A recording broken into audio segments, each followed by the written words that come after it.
penggerak ini kami masih berada di paket modul 1, di mana di paket modul 1 itu dari itu paradigma dan visi guru penggerak. Terdapat 4 modul, di mana 1.1 itu refleksi filosofi pendidikan Indonesia menurut Ki Hajar Dewantara. Yang kedua 1.2 nilai dan peran guru penggerak, 1.3 visi guru penggerak, dan 1.4 budaya positif. Nah, jadi pertama ketemu solo dulu ini sekiranya modul yang nanti kita mau sampaikan besok tentang budaya positif. Mungkin ibu bisa lihat seperti apa materinya, apa yang ketemu sajikan nanti. Seperti yang tadi dikatakan Ibu Ita bahwa kami berbagi tugas, jadi Ibu Ita ambil 3 modul, kita ambil 3 modul, di mana modul ini punya tujuan untuk membudayakan hal-hal positif di lingkungan sekolah dimulai dari kelas.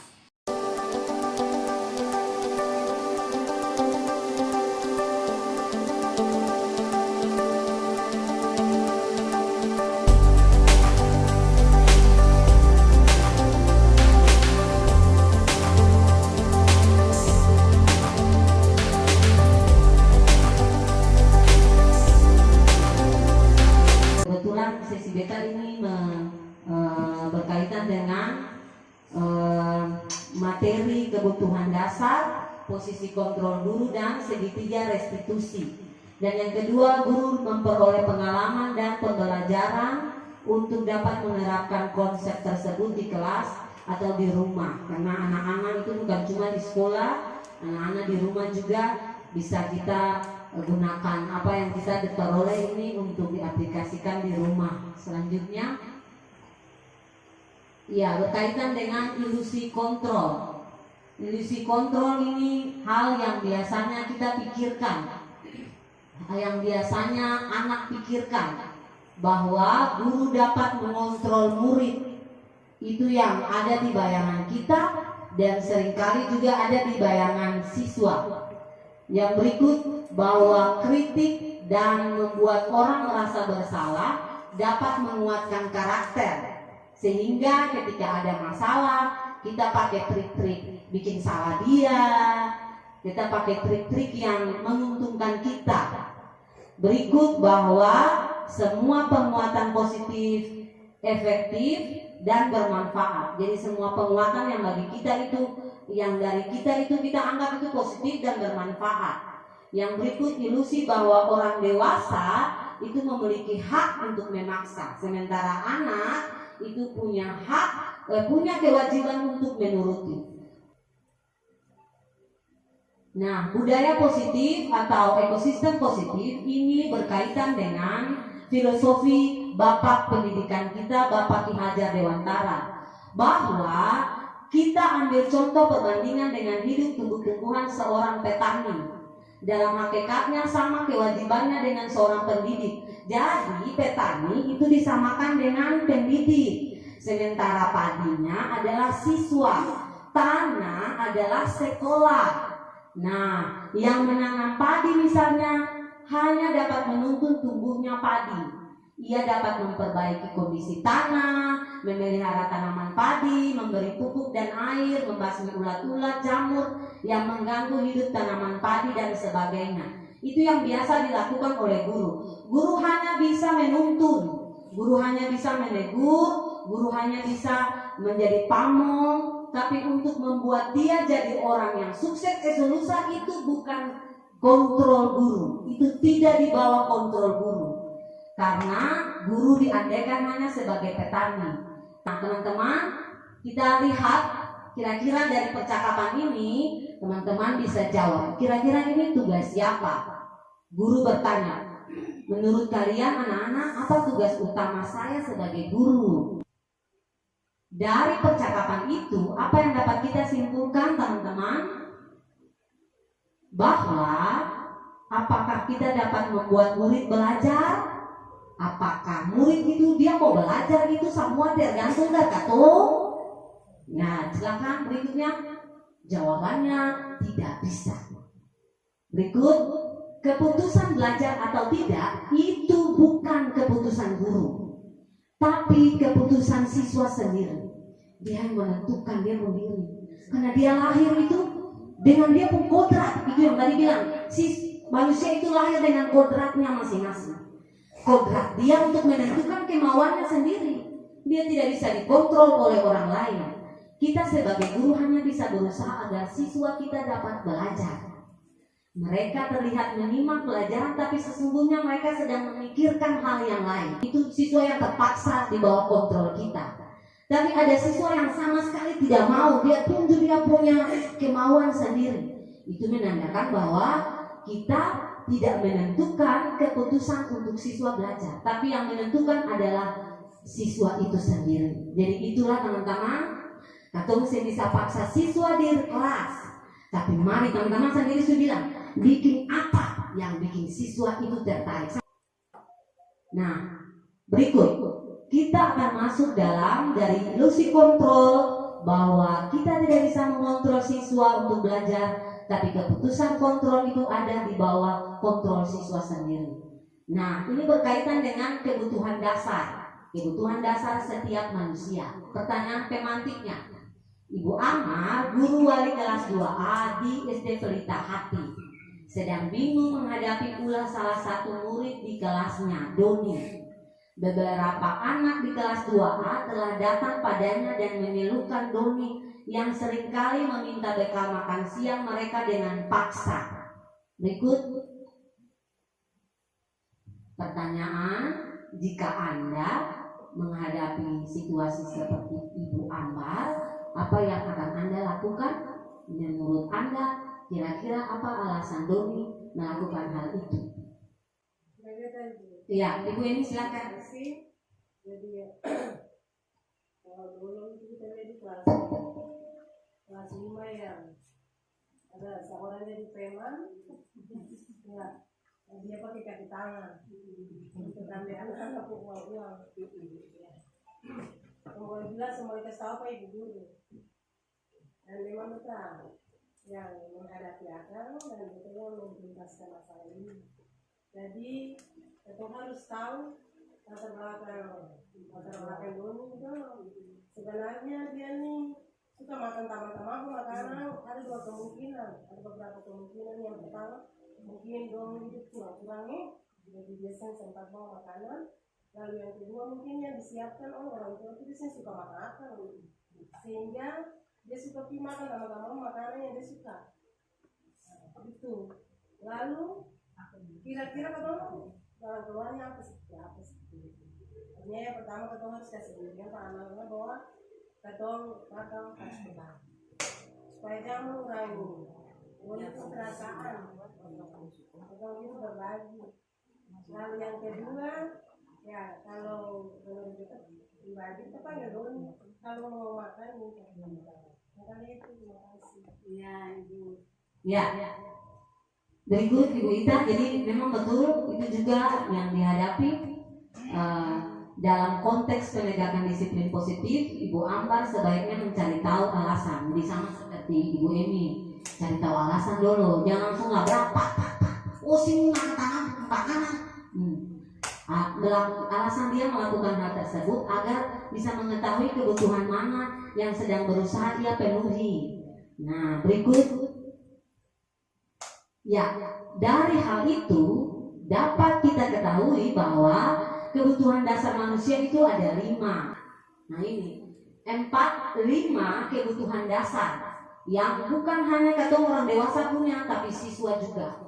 Di bawah kontrol hal-hal inilah siswa kontrol dia sendiri untuk suka dan suka atau pelajaran, suka dan suka atau punya ekosistem di kelas. Didasarkan ada atas kebutuhan dasar ini. Kebutuhan untuk bertahan hidup, cinta kasih dan sayang, kebebasan dan kesenangan, dan juga kekuasaan. Nah, bertahan hidup itu ciri-cirinya ya, untuk bertahan hidup kebutuhannya ya perlu selamat, keamanan, kesehatan, memiliki keturunan. Itu cara-cara untuk bisa bertahan hidup. Kalau cinta kasih, keintiman, keanggotaan, keterhubungan, hubungan, kesenangan, hiburan, kegembiraan, tawa, belajar. Jadi ada siswa yang ada belajar ini, dia siul-siul di kelas. Itu dia punya kebutuhan, dia orangnya butuh kesenangan. Jadi dia siul-siul lah. penguasaan, kontrol, prestasi, kompetisi, pengaruh. Nah, orang yang seperti ini nih, dia mau dia juara 1 terus. Dia kalau dia dapat nilai 8, dia frustasi. Itu orang yang kebutuhan dasarnya adalah kekuasaan, penguasaan, kebebasan, kemerdekaan, mobilitas, pilihan, kreativitas. Dia tidak suka diatur-atur. Dia mau dia dibawa, dia pun kontrol sendiri. Lanjut. Nah, setiap orang mempersepsikan kebutuhan dasar mereka secara berbeda sehingga mereka memiliki kebutuhan dasar yang tingkatannya berbeda pula. Kita perlu memahami kebutuhan dasar murid agar bisa mengetahui cara menuntun mereka dengan tepat. Jadi pertama, mau tuntun dong, mesti tahu dong kebutuhan dasar dulu. Bagaimana usaha kita untuk mengontrol murid? Nah, tadi kita sudah dikasih rahasia-rahasianya. Sekarang pertanyaan, bagaimana usaha kita untuk mengontrol murid? Mari kita cari tahu. Ya, ini ada remote control. Sekarang kasus pertama. Lanjut, Rita. Risa jarang sekali hadir di pembelajaran jarak jauh, dan pada saat hadir pun Risa seringkali menggunakan kata-kata kasar di kolom chat manager. Ini biasa di kelas-kelas besar. Hal ini sudah sangat mengganggu dan beberapa orang tua murid mengikuti pembelajaran daring mengeluh tentang perilaku Risa dalam pembelajaran jarak jauh. Lanjut. Bila Anda adalah guru, penerasan disiplin apa yang akan Anda lakukan untuk kasus Risa? Nah, mungkin kita bisa langsung tanyakan ke Ibu Ina, karena kalau kelas kecil itu kurang ya pembelajaran jarak jauh. Kalau Ibu Ina hadapi kayak gini bagaimana? Penerapan disiplinnya berarti ada beberapa macam disiplin di sini kah atau bagaimana? Ya, kalau ini cuma tanya bila Ibu Ina adalah guru, penerapan disiplin apa yang akan Ibu Ina lakukan jika hadapi kasus seperti itu? Oke, baik. Kalau untuk pembelajaran jauh, kita lihat dari dia punya kasus dulu. Pembelajaran jauh ini otomatis dia lebih lama di rumah. Jadi ketika tidak ada tatap muka dengan guru, otomatis dia lebih berbaur dengan masyarakat. Jadi dia punya pembawaan karakter itu sudah ada perubahan ketika tidak tatap muka. Oleh karena itu, langkah pertama yang harus kita ambil yaitu disiplin, membangun disiplin internal dari dalam diri. Katong cari solusi bahwa katong yakinkan dia bahwa dia punya tindakan ini salah. Nah, lalu kita buat pendekatan dengan yang bersangkutan dan juga orang tua gitu. Jadi untuk kasus ini, ya. Jadi seperti itu untuk sementara. Ya, baik sekali. Lanjut Ibu Ita. Ya, nah yang dikatakan Ibu Ina ini berkaitan sama dengan ini, bahwa dikembangkan untuk yang Ibu Ina tadi sodorkan, itulah yang nanti ditawarkan dalam budaya positif ini, bahwa akan dikembangkan suatu modul disiplin yang berpusat pada murid, yang dikembangkan oleh Dan Gosen dengan pendekatan restitusi. Tadi Ibu Ina sudah bilang akan yang disebut dengan nama posisi kontrol. Nah, di bawah ilusi kontrol, atau saya bisa kontrol siswa untuk belajar. Dia yang menentukan, dia yang mengontrol dirinya. Tapi kita guru bisa memposisikan diri kita dalam posisi kontrol. Mari kita selidiki posisi kontrol itu yang model bagaimana tuh. Ini dia teman-teman. Posisi kontrol, ada posisi kontrol penghukum, ada posisi kontrol pembuat rasa bersalah, ada posisi kontrol teman, ada posisi kontrol pemantau, dan ada posisi kontrol manajer. Kira-kira yang kayak tadi Ibu Ina punya tuh, Ibu Ina sudah memposisikan diri sebagai apa? Penghukum, pembuat rasa bersalah, teman, pemantau, ataukah manajer? Mari kita lihat. Kalau penghukum, guru akan buat begini. Guru akan menghardik, tunjuk-tunjuk, menyakiti, sindir dia, itu penghukum. Menghukum secara non fisik. Yang pukul yang tangan tapi pukul yang kata-kata.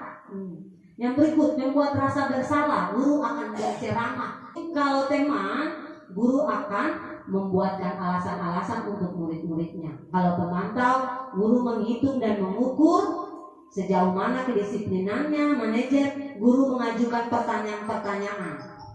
Yang berikut penghukum, kalau kamu tidak bisa, jadi teman-teman bisa lihat hasilnya. Kalau penghukum itu hasilnya siswa jadi memberontak, siswa jadi menyalahkan orang lain, siswa pada akhirnya jadi berbohong karena dia tidak mau dihukum, dia mau menghindar diri dari penghukuman, jadi akhirnya dia akan berbohong.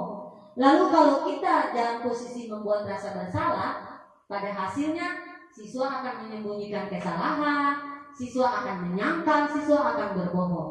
Kalau teman, siswa akan jadi ketergantungan. Sama tadi Ibu Ida bilang, kalau kamu lalu kasih penghargaan, kita akan memposisikan diri sebagai teman. Pada akhirnya dia akan tergantung dari penghargaan itu.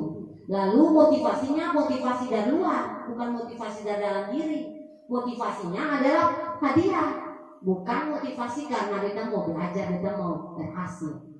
Pemantau, hasilnya dia akan menyesuaikan diri dan bila dia diawasi. Yang berikut, dia akan menguatkan pribadinya. Itu untuk manajer. Jadi kita fokus di hasil. Kaitan dengan dunia berkualitas. Jadi dunia berkualitas itu berarti kita meletakkan sesuatu benda atau sesuatu di kita punya imajinasi. Dalam hal itu sesuatu itu adalah sesuatu yang membuat kita senang. Siswa akan meletakkan katong di dunia berkualitasnya sehingga pada akhirnya dia akan dibawa kontrol katong. Dia akan mengontrol dirinya tanpa katong suruh-suruh karena motivasinya itu datang dari dalam diri. Dia punya itu karena kita dan keyakinan kelas itu ada dalam dunia berkualitasnya. Sehingga dia akan kontrol dia sendiri. Meski ibu guru yang ada di kelas tapi dia kontrol dia diri. Tidak boleh. Ibu guru itu. Dan dia sendiri kontrol diri. Karena apa? Karena di dalam dunia berkualitasnya ini ada guru, ada keyakinan kelas, ada nilai-nilai kebajikan itu ada dalam dunia berkualitasnya. Lemah, kalau jadi teman, ketemu kalau memposisikan diri jadi teman, pada akhirnya siswa itu jadi orang yang lemah. Dia tidak mandiri, dia juga bergantung pada kita. Jadi sesadiki ibu guru sasari kitanya karena kita terlalu sering memberikan dia arahan. Itu namanya intervensi. Kita beberapa waktu diberikan dalam kolaborasi dengan fasilitator, baru kita sadari bahwa kalau terlalu diintervensi, siswa terlalu diintervensi, pada akhirnya dia akan tergantung. Atau terlalu memberikan petunjuk terlalu banyak. Cukup satu kali petunjuk saja. Kalau terlalu banyak, siswa akan jadi lemah, dia tidak mandiri dan dia akan tergantung. Karena kamu terlalu banyak memberi posisi sebagai teman. Yang paling adalah, mari kita lanjut. Di mana posisi Anda sekarang? Monitor ini nih. Pembuku. Pembuat rasa bersalah, teman, pemantau, manajer. Teman-teman, ingat kembali, putar televisi pikiran kembali. Kira-kira beta selama ini beta sudah posisi mana ini? Nah, posisi kontrol yang membantu murid memiliki motivasi intrinsik atau motivasi dari dalam, yaitu sebagai pemantau dan manajer. Itu adalah posisi yang paling baik bagi guru. Dia membuat murid patuh pada aturan dan dia akan membuat murid mendisiplinkan dirinya sendiri.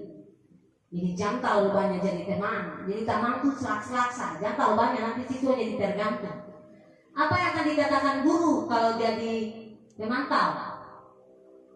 Apa peraturannya? Apa yang kamu lakukan? Nah ini teman-teman bisa lihat saja.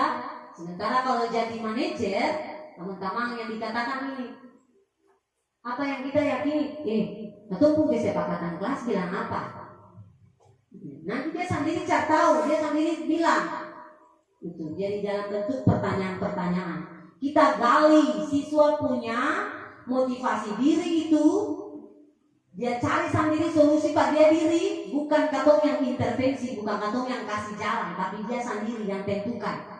Beta harus bagaimana, itu yang diinginkan dalam posisi kontrol ini. Lanjut Ibu Ita. Ya, itu yang tadi kita sudah kasih juga, bahwa ini perbedaan antara hukuman dan konsekuensi. Dari hal yang tadi ada perbedaan antara hukuman dan konsekuensi. Kalau katong kasih hukuman Pak siswa, maka hukuman itu adalah sesuatu yang menyakitkan dan harus terjadi, membuat anak sakit, anak membenci kedisiplinan, anak merasa terpaksa. Lalu kalau konsekuensi, sesuatu harus terjadi, membuat anak merasa tidak nyaman dalam jangka waktu pendek. Anak menghargai disiplin, anak menanggapi stimulus, dan selanjutnya. Ini adalah perbedaan antara hukuman dan konsekuensi. Jadi kalau hukuman itulah yang dibuat oleh pembuat rasa bersalah dan penghukum. Tapi kalau konsekuensi itu yang dilakukan oleh seorang manajer dan pemantau. Dia memberi konsekuensi. Konsekuensinya tidak berlaku dalam jangka waktu panjang, tapi hanya dalam jangka waktu pendek. Kita memberi siswa ketidaknyamanan. Nah, kita lanjut dari posisi kontrol, dia bersambung pada segitiga restitusi. Sebagai seorang guru, ketika murid Anda melakukan kesalahan, tindakan mana yang Anda lakukan? Nah, posisi mana yang Anda pakai? Pikir-pikirkan. Lanjut. Tindakan mana yang Anda lakukan? Apakah Anda menunjukkan kesalahannya dan memintanya melihat kesalahannya baik-baik? Itulah tindakan-tindakan yang seringkali kita buat. Anda bertanya kenapa kamu melakukan sesuatu, Anda mengkritik dia dan mendiamkan dia. Itu yang terbiasa kita lakukan. Tapi apa yang diinginkan dalam budaya positif? Mari kita lihat. Kalau Anda melakukan tindakan tadi, mungkin Anda akan membuat murid Anda merasa menjadi orang yang gagal. Lalu dia secak, dia pun diri, beta ini memang bodoh.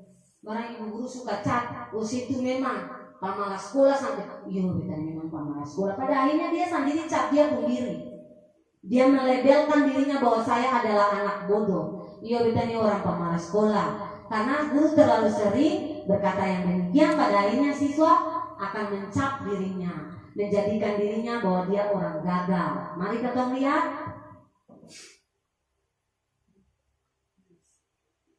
Bagaimana sebaiknya respon kita bila ada murid yang melakukan kesalahan?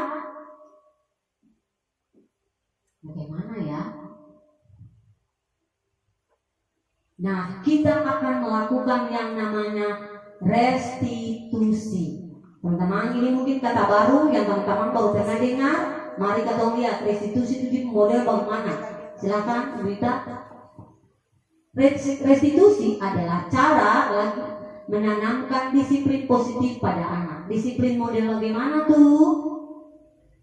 Yaitu sebuah pendekatan untuk disiplin diri yang sistematik dan kreatif, memampukan anak-anak untuk memperkuat diri mereka dengan cara memperbaiki kesalahan mereka dan memberi kesempatan pada mereka untuk hidup menjadi orang yang mereka dambakan, daripada berperilaku menyenangkan orang lain atau menghindari ketidaknyamanan. Ya teman-teman, pada budaya positif ini dia menawarkan hal ini, bahwa restitusi ciri-cirinya itu bukan untuk menebus kesalahan, tapi untuk belajar dari kesalahan. Jadi suruh dia berdiri pada guru di muka, pada akhirnya dia akan belajar sendiri. Bahwa itu saya mulai begitu lagi. Dia sendiri deteksi dia punya kesalahan, dia sendiri yang cari solusi. Dia sendiri tanpa guru harus bilang apa-apa. Restitusi adalah tawaran, bukan paksaan. Guru saya paksa dia partado, dia sendiri memaksa dirinya.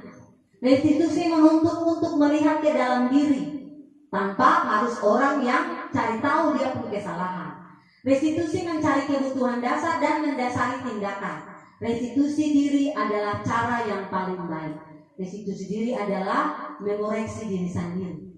Yang berikut ciri-cirinya: restitusi menguatkan, restitusi fokus pada solusi, restitusi mengembalikan murid yang berbuat salah pada kelompoknya. Jadi katong biasa kalau ada siswa dalam kelompok dia buat salah, langsung katong kasih pindah dia di kelompok lain. Pada akhirnya bagi dia di hadapan kita pun teman-teman dalam kelompok itu kita susah baik lagi. Nah, restitusi yang katong buat ini akan mengembalikan dia. Penerapan restitusinya seperti apa teman-teman? Yaitu dengan melakukan keyakinan kelas. menjaga agar murid senantiasa berperilaku sesuai yang diharapkan dalam keyakinan kelas yang tadi Ibu Ita jabarkan. Yang berikut penerapannya dengan melakukan segitiga restitusi. Yang berikut dengan intervensi 30 detik. Lanjut, keyakinan kelas. Mengapa ada peraturan tentang pengaturan hewan? Nah, ini kita lanjut pada keyakinan kelas. Kita ulangi lagi. Teman-teman, kita mau tanya dulu, mengapa ada peraturan tentang penggunaan helm pada saat mengendarai kendaraan roda 2? Mengapa mesti ada peraturan penggunaan helm? Keselamatan kepala. Berarti intinya nilai kebajikannya adalah keselamatan. Lanjut Ibu Ita. Nilai kebajikan dari pertanyaan di atas adalah keselamatan kepala, keselamatan organ bagian atas. Lanjut. Nilai keselamatan itulah yang merupakan nilai yang diyakini siswa dalam yang dapat dimasukkan dalam keyakinan kelas. Jadi keyakinan kelas itu dia beda dari peraturan. Kalau peraturan tuh kata panjang-panjang, ada kata tidak, ada kata dilarang. Tapi kalau keyakinan kelas itu nilai-nilai kebajikan, nilai-nilai yang dia yakini itu positif dan itu bisa mengembangkan dia diri. Nah ini keyakinan kelas itu model ini. Kalau selalu kembalikan buku, ya keyakinan kelasnya tanggung jawab. Tanggung jawab itu kan banyak hal. Menghormati, anti bully. Berarti keyakinan kelasnya yaitu menyangkut kenyamanan, menghormati orang lain. Anti bergosip. Berarti keyakinan kelasnya yaitu kenyamanan, kerukunan. Ini nilai-nilai kebajikan. Yang tadi kita bilang saya kata-kata panjang-panjang. Mengapa? Karena cukup taruh nilai-nilai kebajikan itu saja yang Katong taruh. Nilai-nilai yang bagi siswa itu penting, yang akan membangun dia punya motivasi internal. Lanjut. Nah, teman-teman, ini adalah gambar di mana beta menerapkan keyakinan kelas. Beta dan anak-anak semua beta beri kesempatan untuk dong mengajukan hal apa yang kira-kira akan bisa membangun Katong kelas ini jadi lebih nyaman. Menurut anak-anak hal seperti apa tuh? Kita sudah dong tulis di kertas, teman-teman. Lalu satu-satu pergi maju tempel di muka. Lalu habis itu Katong mulai lihat mana yang sama tipe, Katong jadikan akan satu nilai. Kita cari akan nilai kebajikannya apa. Mana yang punya satu tipe begitu. Lanjut Ibu Ita. Nah, pada akhirnya seperti ini keyakinan kelasnya. Ini yang sudah jadi nilainya, lalu tinggal kita masukkan di sini saja. Nah, ini yang tadi Ibu Ita bilang ada rambu-rambu peringatan. Jadi kalau saya perlu banyak ceramah atau banyak, langsung yang rambu-rambu peringatan saja. Anak-anak ya teman-teman mau bikin model bagaimanakah, itu dari teman-teman saja. Masing-masing orang berkreativitas untuk bagaimana memandu siswa. Ini mungkin penerapannya di kelas. Lanjut. Nah, ini yang akan kita ketahui tentang segitiga restitusi. Segitiga restitusi ini modelnya begini. Segitiga restitusi itu ada 3 hal yang dilakukan: menstabilkan identitas, lalu memvalidasi tindakan yang salah, dan menanyakan keyakinan. Kalau menstabilkan identitas, biasanya Katong akan bilang begini Pak siswa, siapa Pak? Setiap orang tuh pasti dong pernah melakukan kesalahan. Jadi bilang kenapa harus ada bikin apa barang? Nah itu. Atau kita akan berkata, kamu bukan satu-satunya orang yang bikin salah. Jadi siapa Pak bilang ada masalah apalah? Itu kalau bikin seperti itu berarti Katong sudah menstabilkan identitas. Yang berikut, kalau validasi tindakan yang salah, Katong akan bilang kamu tentu punya banyak alasan. Ose pasti mencoret kanan itu pasti alasan, ada alasan kamu apa? Nah itu kita tanya alasan. Lalu kita tanyakan apakah ada cara efektif untuk dapatkan yang kamu butuhkan. Jadi kita menanyakan dia untuk dia sendiri tentukan solusi pada dia sendiri. Bukan yang tadi kita bilang Katong intervensi dia, itu mestinya begini, itu Katong intervensi. Katong selalu kasih dia solusi. Pada akhirnya motivasinya bukan dari dalam, karena dia sendiri bukan yang menemukan solusi itu. Jadi Katong harus berikan pertanyaan-pertanyaan di mana dia sendiri yang akan temukan solusi pada dia sendiri. Nah dengan demikian Katong akan lanjut dengan menanyakan keyakinan. nilai-nilai apa yang sudah kita sepakati di kesepakatan kelas. Lalu kamu ingin menjadi orang yang seperti apa? Kalau kamu sudah seperti itu, lalu sekarang kamu mau jadi orang seperti apa? Atau cuma lontarkan pertanyaan, atau buat dia sendiri yang cari tahu dia pun salah, dia sendiri yang cari solusi buat dia pun diri. Itu yang diinginkan dalam segitiga restitusi. Tidak harus guru selalu intervensi cari solusi buat dia. Nah, itu yang diinginkan restitusi. Lanjut Ibu Ita. Jangan sampai kita selalu jadi orang yang memberikan segala-galanya, tapi berikan siswa kesempatan untuk bertumbuh dengan cara dia sendiri. Lanjut. Pada akhirnya ini yang kita lakukan dalam aksi nyata untuk penerapan budaya positif, terlebih khusus untuk segitiga restitusi. Kita buat modelnya. Dari model ini langsung kamu bisa tahu, oh jadi modelnya begini.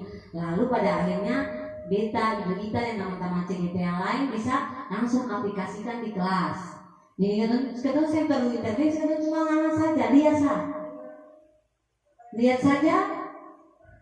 Ya.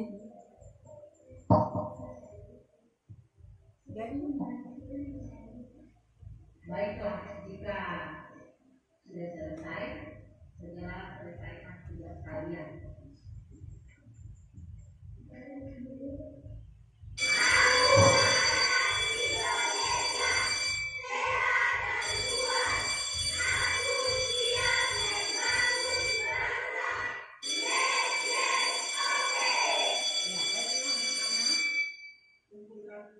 Ini biasanya ketemu deteksi siswa tuh langsung di muka teman-teman.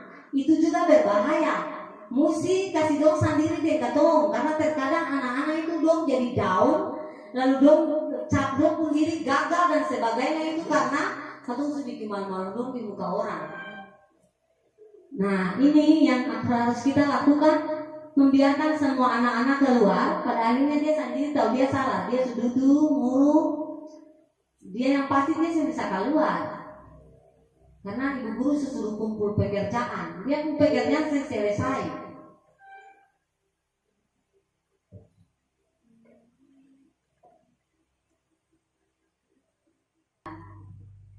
Pada akhirnya dia bisa keluar, baru ibu guru mulai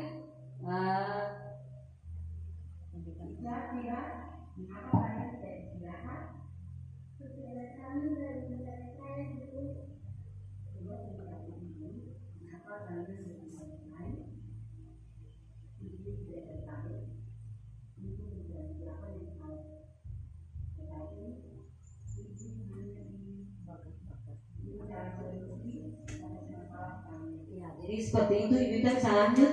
Jadi seperti itu, teman-teman cuma lontarkan pertanyaan-pertanyaan saja. Strateginya, tadi Ibu Ina sudah beberkan, Ibu Emi sudah beberkan betapa tantangan untuk menerapkan budaya positif itu bukan sesuatu yang mudah. Tapi ingat bahwa membentuk karakter itu tidak seperti membuat kue. Sekali cetak langsung terlihat bentuknya.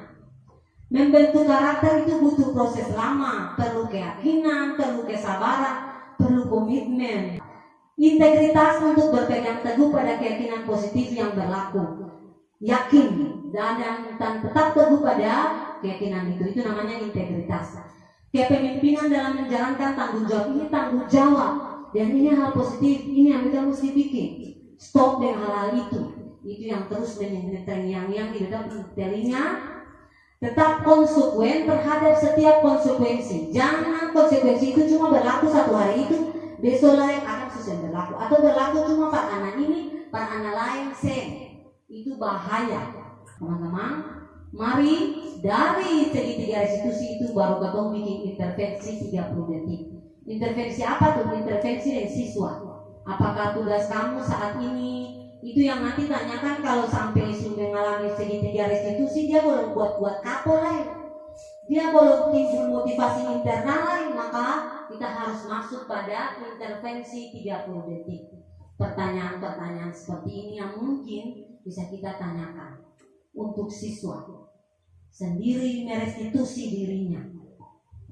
Apakah wajar membuat kesalahan?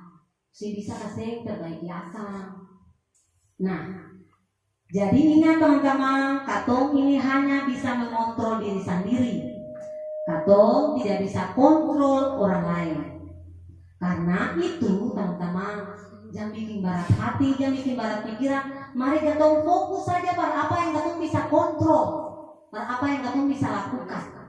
Katong bisa bikin banyak yang bisa katong bikin, bisa. Apa tuh biasa kakek Baga bilang, maksud hati memeluk gunung, apa daya tangan tak sampai. Jadi karena itu kalau gunung itu sesuai yang katong tangan sampai saja. Jadi fokus pada apa yang bisa katong kontrol. Selebihnya daripada itu, mari kita lakukan dengan lebih tenang. Lanjut. Ya, pada penghujungnya merdeka itu artinya tidak hanya terlepas dari perintah, akan tetapi juga cakap memerintah diri sendiri. Jadi teman-teman, yang namanya merdeka belajar itu tuh yang ini. Merdeka belajar itu bukan perintah diri sendiri, ikut suka, tapi memerintah diri berdasarkan konsekuensi yang ada. Dikarenakan kita tidak selalu hadir untuk melindungi murid, kita pada saat-saat kritis, takdir mereka bergantung pada kemampuan mereka untuk membuat keputusan yang baik secara mandiri. Jadi itu katong bisa kontrol dong. Karena itu katong fokus pada apa yang katong bisa kontrol. Selebihnya katong kembalikan katong kembalikan, karena mereka yang harus menentukan sendiri bagaimana dong harus jadi orang sukses di Selusa. Menuntun murid dalam berlatih memerintah diri sendiri dan membuat keputusan yang baik. Itu yang mungkin katong bisa lakukan.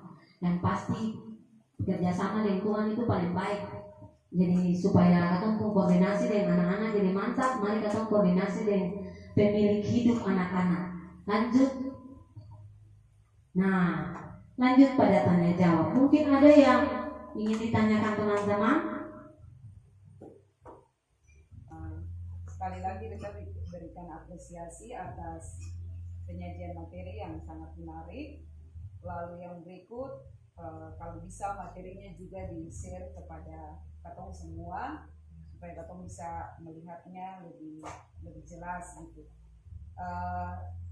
Yang pertama ini mungkin satu saya tapi saya coba tanya mengenai sebab supaya kalau katong misalkan dia naik dari kelas sebelumnya, otomatis kan katong belum tahu apakah ini dia berjalan di awal tahun ajaran baru atau seperti apa gitu, supaya kita bisa rancang dia punya jenis pertanyaannya seperti apa, instrumennya seperti apa, supaya kita bisa mengukur oh ini dia ini butuh apa supaya pembelajaran itu kan kalau untuk kurikulum prototype itu kan harus sesuaikan dengan kebutuhan siswa gitu. Kita bisa pilah-pilahkan. Ya. Lalu yang berikut tadi memang beta mau tanya tapi sudah dijelaskan untuk keyakinan kelas tadi. Kalau misalkan dengan cara yang ini beta sharing saja cara yang pakai 3 kotak itu, hijau tadi yang sudah beta bilang tadi, hijau, kuning dan merah, itu berarti dia ada di tahap pemantau. Fungsi kontrol guru sebagai hanya pemantau, karena di situ dia hanya menilai, mengukur. Beta takutnya begini, anak jadikan itu sebagai kebiasaan. Kalau dia rasa kalau ketong saya kontrol ya sudah selesai, sudah dia akan jadi bermain, jadi dia suka tanpa mengontrol. Jadi fungsi manajer itu lebih diutamakan seperti yang sudah disampaikan. Itu memang kita mau sampaikan seperti itu. Jadi di sini kayaknya katong punya sebagai guru keterampilan bertanya itu diutamakan. Jadi jangan sampai katong tanya-tanya ini salah sasaran, katong fungsi-fungsi kontrol itu akan sengkena, apalagi fungsi manajer. Ya, adakah pertanyaan-pertanyaan yang bisa menuntun kata-kata kunci begitu yang sudah mungkin ibu berdua dapat, supaya bisa dibagikan gitu, di-share kepada katong supaya jadi panduan juga untuk saat pembelajaran itu berlangsung. Ya, itu saja untuk sementara. Terima kasih. Kita mulai dari yang kedua. Kalau kata-kata kunci itu cuma itu saja yang katong dapat.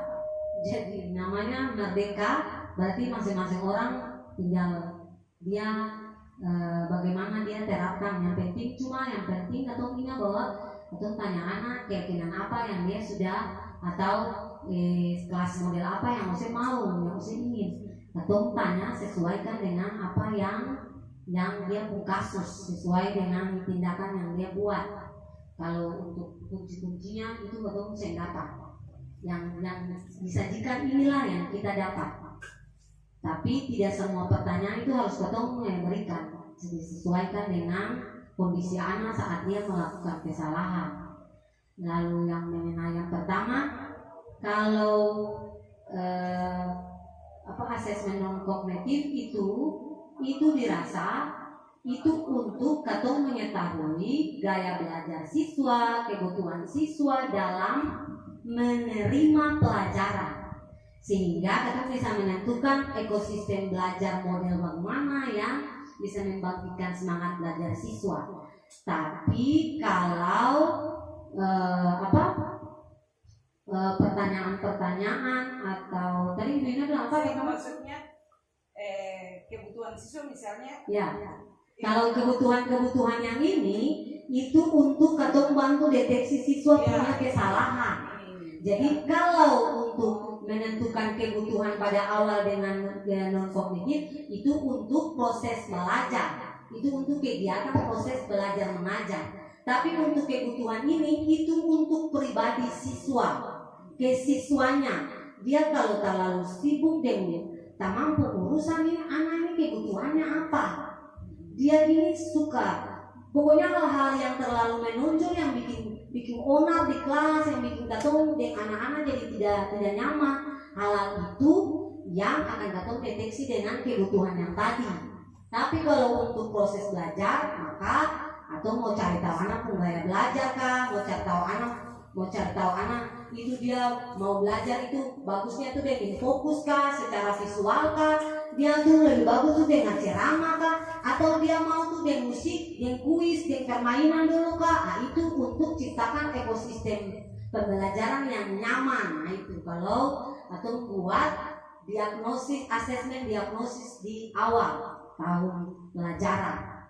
Tapi kalau yang tadi itu untuk mendeteksi kesalahan, mendeteksi kebutuhan siswa, sehingga katong bisa cari tahu solusi apa yang katong bisa bantu siswa untuk keluar dari dia punya kesalahan. Mungkin seperti itu Ibu ya. Beta kasih kertas kosong, teman-teman tuliskan refleksinya. Ini adalah hal yang paling penting, dan beta Ibu Ita sudah selalu mulai dari katong jadi CGP, katong sudah selalu bikin ini, harus selalu. Sebab ini yang bisa bantu katong cari tahu kata katong sudah berhasil atau belum. Refleksi, teman-teman langsung refleksi dari pembahasan ini. Demikian presentasi kami, kurang dan lebihnya kami mohon maaf, dan atas perhatian, dukungan teman-teman kami ucapkan terima kasih. Selamat siang, shalom.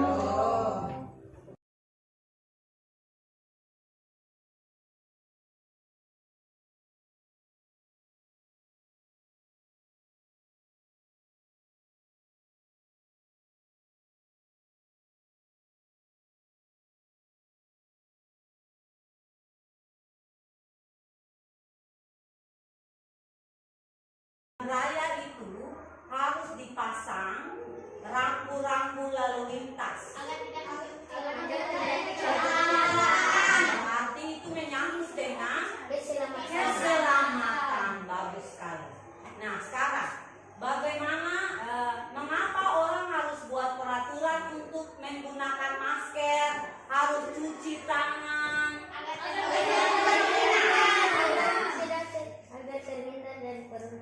Agar terhindar dari corona dan berbagai penyakit. Berarti itu berkaitan dengan kesehatan. Oke, baik. Jadi saya dan kamu akan buat satu kesepakatan atau kita sebut keyakinan kelas Dan kira-kira saya ingin tahu dari kamu apa sih gunanya kalau kita buat keyakinan kelas ini? Keamanan dan ketertiban kelas. Nah, keamanan dan ketertiban itu termasuk dalam nilai-nilai kebajikan. Nilai-nilai kebajikan itu sama dengan nilai-nilai kebaikan, nilai-nilai positif. Nilai-nilai kebajikan sama dengan nilai kebaikan, sama juga dengan nilai-nilai positif. Jadi, saya dan kamu akan buat satu keyakinan kelas di mana kamu tuliskan nilai-nilai positif apa yang harus kamu buat di kelas supaya kelas kita aman dan tertib.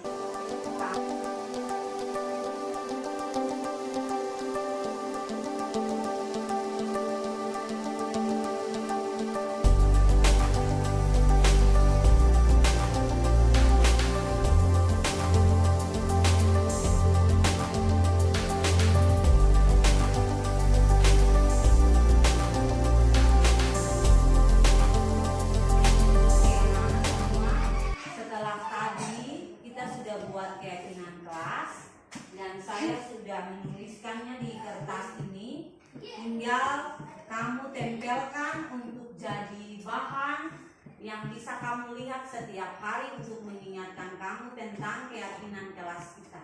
Silakan perwakilan kelompok ambil lem, tempel di sana. Mari sudah dari sana. Mari silakan.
Kalian, bagaimana perasaan kalian saat ibu melaksanakan budaya positif di kelas ini?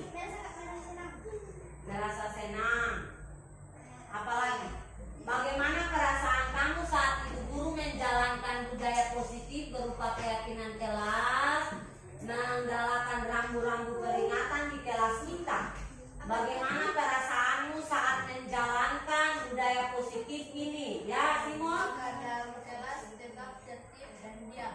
Dan diam. Perasaan kamu bagaimana saat budaya positif ini sudah terlaksana? Ya?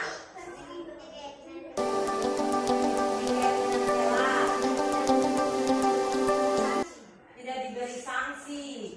Nah, saat kamu menjalaninya bagaimana kira-kira? Perasaanmu bagaimana saat kelas sudah tertib? Senang. Selain senang bagaimana? Ya?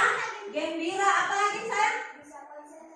Bagus. Kamu jadi bisa konsen saat belajar karena semuanya tertib mengikuti pelajaran.